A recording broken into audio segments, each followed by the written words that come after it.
जय हो महादेव, जय हो भोले बाबा, जय हो माँ गौरा, माँ पार्वती। कहते हैं कि भारत त्योहारों का देश है। यहाँ 7 दिन में 9 त्योहार हो जाते हैं। ऐसा ही है। आज हमारे यहाँ नवरात्रि, नववर्ष, गुड़ी पाड़वा, उन सभी की शुभकामनाएं आप सभी को। तो बात करते हैं गणगौर की कहानी की। गणगौर मीन्स गण मीन्स शिव, गौर मीन्स पार्वती का ही रूप गौरा, गणगौर। तो गणगौर की कहानी ऐसी है कि एक बार शिव पार्वती भ्रमण करने निकले तो एक गांव में पहुंचते हैं दोनों। तो उस समय बहुत साल, हजारों वर्ष पहले की बात है। तो वहाँ के लोगों को पता चलता है तो बड़े खुश होते हैं, उनका स्वागत करते हैं। और वो जो थोड़े संपन्न घर की औरतें थी ना, वो उनके प्रसाद के लिए पकवान बनाने में जुट जाती हैं। और जो थोड़े साधारण कुल की थी, वो गुड़ और जो रोली, चावल, अक्षत ऐसे सजा के, और वो औरतें पहले पहुंच जाती हैं गौरा जी के पास, पार्वती जी के पास। और पार्वती जी की पूजा, प्रार्थना, भजन सब करते हैं। उसके बाद माँ पार्वती उन्हें अखंड सौभाग्य, बहुत सुख, शांति, सौभाग्य का आशीर्वाद दे देती हैं।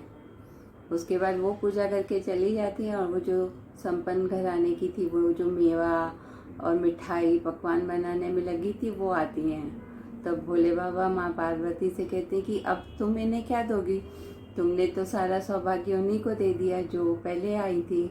तो माँ पार्वती कहती है नहीं, मैं इन्हें भी कुछ दूंगी। और उसके बाद वो अपनी उंगली कट करके ऐसे खून के छींटे उन औरतों के ऊपर ऐसे छिड़क देती है, तो उनको भी सौभाग्य मिल जाता है। उसके बाद माँ पार्वती भोले बाबा से आज्ञा लेके नदी पे स्नान करती है। वहाँ पे बालू का शिवलिंग बनाती है, उसकी पूजा करती है। बालू के ही पकवान बना के भोग लगाती है और उसी में से थोड़ा खा लेती, 2 कण बालू के। तो इसमें उनको लेट हो जाती है। तो भगवान के पास जब पहुँचती तो कहते हैं भगवान कि तुमको आने में इतनी देरी कैसे हुई? क्योंकि ये जो पूजा उन्होंने भगवान के लिए की थी, वो भगवान को नहीं बताया था उन्होंने। तो उन्होंने ऐसे ही कह दिया कि मेरे भाई भावज मिल गए थे। तो बोले अच्छी बात है, तो तुमने क्या किया, क्या खिलाया? तुम भूखी होगी। तो बोले हाँ, मेरे भाई भावज ने मुझे दूध भात खिलाया। तो वो लोग मिले थे। तो भोले बाबा कहते हैं ठीक है, मैं भी चलता हूँ, मुझे भी दूध भात खाना है, यानी खीर खानी है। तो पार्वती जी सोचती अभी क्या करूँ, वहाँ तो कोई भाई भावज नहीं है। मन ही मन अपने आराध्य भोले बाबा से ही प्रार्थना करती हैं कि भाई मैंने आपके लिए जो पूजा पाठ की है, तो आप मेरी लज्जा रखना। इस तरह से मैंने झूठ बोला मैंने। तो थोड़ी दूर जाते हैं, आगे पहुँचते हैं तो वहाँ पे एक माया महल होता है, उसमें उसके भाई भावज सब परिवार होते हैं। शिव पार्वती वहाँ पे ठहरते भी है 2 दिन। उनकी आव भगत होती है, खीर खिलाया जाता है, पकवान खिलाया जाता है।